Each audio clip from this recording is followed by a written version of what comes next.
Estamos de regreso en esta misma semana y vamos a hablar ahora sobre la desclasificación de documentos de la CIA sobre el ajusticiamiento de Trujillo. Ustedes saben que el gobierno de Donald Trump esta semana desclasificó muchísimos documentos, que la atención en ese país sobre todo estaba sobre el hecho del asesinato del presidente John F. Kennedy, pero estamos hablando de un legajo de documentos, más de 80.000 páginas de esa época de principios de los años 60. Y ahí entonces está contenido un documento de 64 páginas que ofrece detalles sobre la participación de la CIA en la conspiración para matar a Trujillo. Ese ajusticiamiento que ocurrió el 30 de mayo de 1961.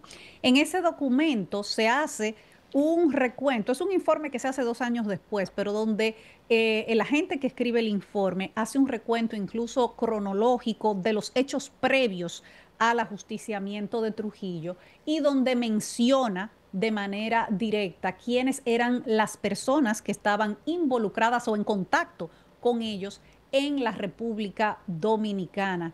Y vamos a leer ese pedacito del documento donde se identifica quiénes eran, ellos dicen, los complotados claves en la República Dominicana. Bueno, primero menciona a los miembros del Departamento de Estado de los Estados Unidos que estaban involucrados, luego menciona también a las personas en la República Dominicana, pero relacionadas con los Estados Unidos. Ahí estaba el embajador Joseph Farland, estaba también el cónsul, que en ese momento era Henry Dearborn, Sí, y otros agentes más, varios agentes de la CIA, por lo menos 5 agentes de la CIA, y entonces pasa a mencionar a los complotados dominicanos. Y dice así: doctor Jordi Brosa, nombre en código Sword, espada o el chico.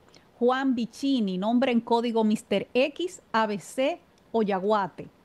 Luis Vaquero, nombre en código Sócrates. Tomás Tucker, este era un ciudadano americano. El doctor Severo Cabral, nombre en código Héctor o Plutarco.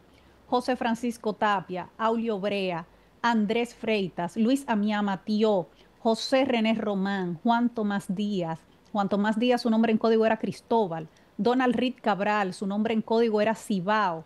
Lorenzo Berry, alias Wimpy, un ciudadano americano que tenía un supermercado que se llamaba a sí mismo Wimpy Supermarket en Ciudad Trujillo en esa época, hoy la en la ciudad de Avenida Santo Bolívar, Domingo. al lado Sí. de donde ahora está el destacamento de la policía. Bueno, que tiene muchísimo tiempo ahí ese destacamento.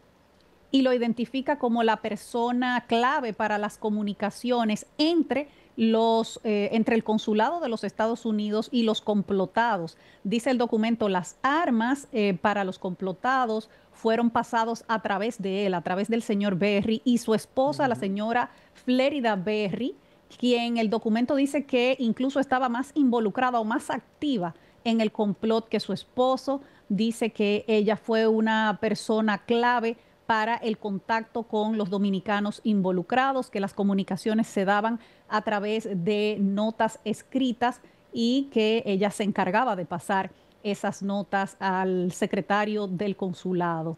Así que ahí está la descripción de la participación de varios dominicanos que fueron los que tuvieron contacto con el consulado americano para los planes para matar a Trujillo. Y el mismo documento establece que habían dos grupos. Este era el grupo con el que ellos tenían comunicación, pero ellos estaban conscientes también del otro grupo que fue el que terminó ejecutando la acción el 30 de mayo. Así es. Mira, hay muchas cosas que vale la pena mencionar. El contexto internacional. Fíjense bien, el interés de el gobierno de Kennedy era Fidel Castro. La CIA también eh, tenía un plan para quitarle la vida a Patricio Lumumba y lo mataron, pero a ese lo fusilaron. Le iban a regalar unos pañuelos que estaban contaminados con una fiebre que existía entonces, no recuerdo cómo le llamaban, una fiebre que era terrible. Entonces, pero terminaron fusilándolo. Entonces, lo otro era Fidel Castro. Pero ¿qué pasa? Que Trujillo le manda a hacer un atentado al presidente de Venezuela, Rómulo Betancourt. Betancourt era un demócrata que se oponía a los golpes de Estado que perpetraba Estados Unidos a través de su embajada en cada país. Es decir, había una epidemia de gobiernos militares impuestos por Estados Unidos. Entonces, ¿qué sucede? Que Rómulo Betancourt se oponía a esos golpes de Estado y quería que se promoviera la democracia, ¿verdad? Daba charlas, se escribió sobre eso, en fin, era bastante activo en ese sentido. Pero ¿qué sucede? Que Trujillo mandó a hacerle un atentado al presidente Betancourt y se lo hicieron. Pusieron explosivos de mucho poder en un carro, lo estacionaron en una avenida por donde pasaba todos los días cuando iba al Palacio de Miraflores, y cuando iba pasando volaron el carro y afectó al automóvil en el que iba el presidente. Murió el edecán militar, que era un coronel, pero Betancourt solamente sufrió quemaduras en las manos y en los brazos. Y esa misma noche apareció en la televisión con los dos brazos vendados y dijo que la seguridad de Venezuela ya había confirmado quiénes eran y que eran personas que estaban haciendo ese trabajo para Trujillo. ¿Qué sucede entonces? Que como Cuba tenía el embargo en la OEA, Betancourt exigió que se le pusiera un embargo a Trujillo también. Y tuvieron que aprobarlo porque en esa época la República Dominicana le vendía azúcar a Estados Unidos, pero Venezuela ya le vendía petróleo. Entonces tenía mucho peso. Y además, ante el hecho de que era evidente un atentado para matar a un presidente de otro país, que eso no se podía tolerar. Entonces le pusieron un embargo a la República Dominicana. Y no le compraron azúcar, que era el único producto de exportación que tenía este país, señores, eso hay que saberlo. El único, eso es lo único que se vendía. Y pararon eso. Entonces, ¿quiénes eran lesionados colateralmente por esas sanciones? Los Vicini tenían varios ingenios azucareros.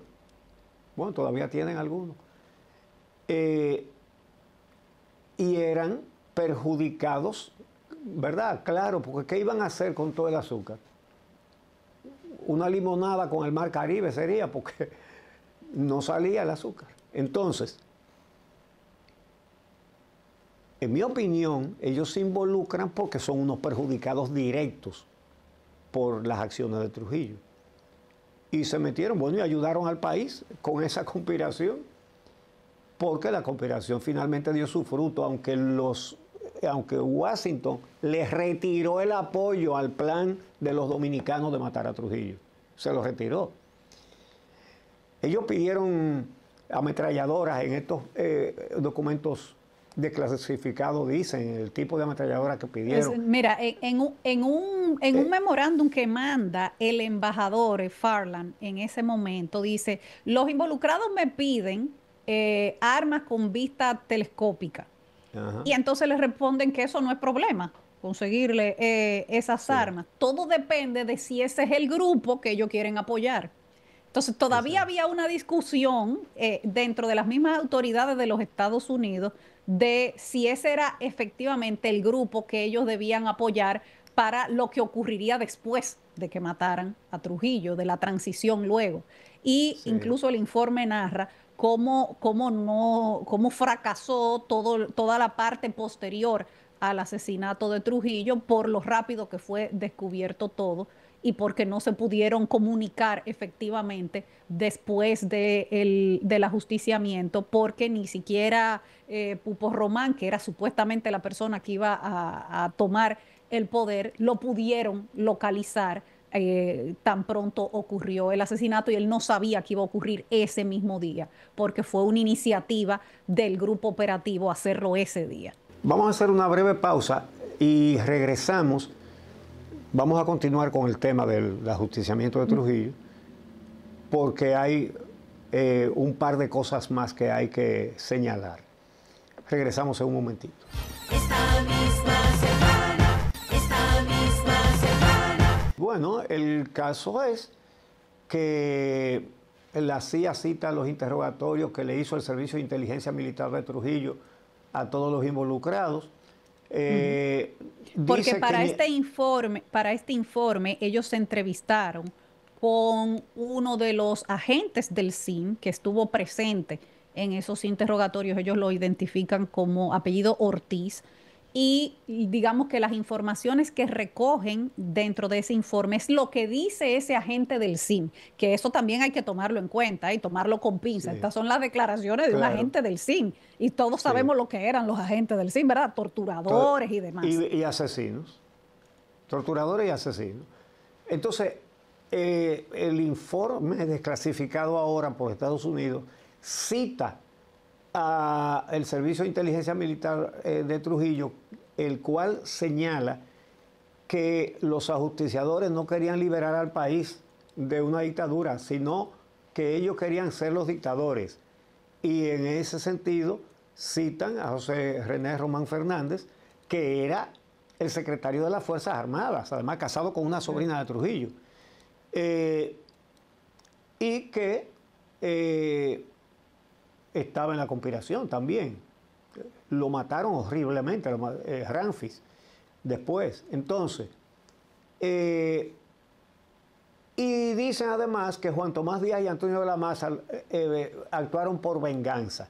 Bueno, Trujillo mandó a matar a Octavio de la Maza, hermano de Antonio de la Maza y de todos los hermanos de la Maza, obviamente.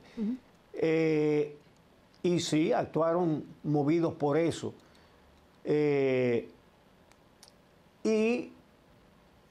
Cada uno tenía algún motivo, ¿verdad?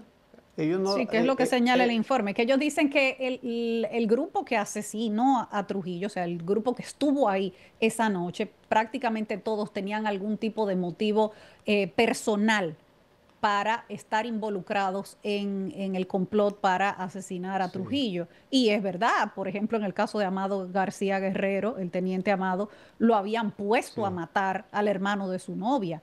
Mire, eso hay que corregirlo. Digo, no corrigiéndote a ti, no. Corrigiendo un dato, porque don Antonio Inver Barrera murió afirmando que sí, que el hermano de Luisa Gil, René Gil, Luisa Gil era la que se iba a casar con Amado García Guerrero y a él se lo prohibieron porque esa familia era antitrujillista. Entonces, ¿qué pasa? Que a Amado García Guerrero lo llevan a la 40 y lo obligan a matar a un preso, pero le tenían una capucha negra, que no, es decir, no se le veía la cara, y dice, ese es su cuñado, mátelo. Y él lo tuvo que matar. Pero no era el hermano. Todavía hay gente que lo afirma. A él lo engañaron, le dijeron que era el hermano, pero era otra persona. ¿Por qué? Porque a René Gil lo mataron luego tratando de asilarse en la embajada de Brasil. Y lo mataron en la acera cuando iba a entrar a la embajada. Entonces está claro, eso está clarísimo. Pero él sí murió creyendo que había matado a su cuñado. Eran de las crueldades que se inventaban esa gente. Bueno, y si no fue a su cuñado, lo pusieron a matar a alguien, a un ser humano. Bien, amigo, estos son temas históricos muy interesantes que siempre es bueno dejarlos claros. Lo cierto es que un grupo de valientes acabaron con la dictadura. Ellos mismos fueron también sacrificados por el régimen, la mayoría de ellos. Hubo 2 sobrevivientes, Antonio Inver Barrera y Luisa Mía Matió. Y gracias a esa gesta concluyó esa larga tiranía. Después se agregaron los 22 años de Balaguer, ¿verdad? Sí. Que fue una extensión, aunque, bueno, donde murió, se mató a muchísima gente también. Lo que no había era cámaras de tortura, pero mataron a muchos opositores. Y eso debe siempre conocerse para que no permitamos que se repitan regímenes de esa categoría. Bueno, señores, pues hemos llegado al final de la entrega de hoy. El documento entero es muy interesante, tiene 64 páginas, lo pueden encontrar en línea si siguen interesados en conocer un poco más de las comunicaciones que se dieron entre la Embajada de los Estados Unidos, la CIA, Washington, sobre lo que estaba ocurriendo en la República Dominicana en ese momento, en el 1961. Hasta aquí la entrega de hoy. Nosotros los esperamos nuevamente el próximo sábado en Telesistema 11 a las 7 de la noche y en el canal de YouTube de Uchilora cuando usted quiera. Entre, suscríbase.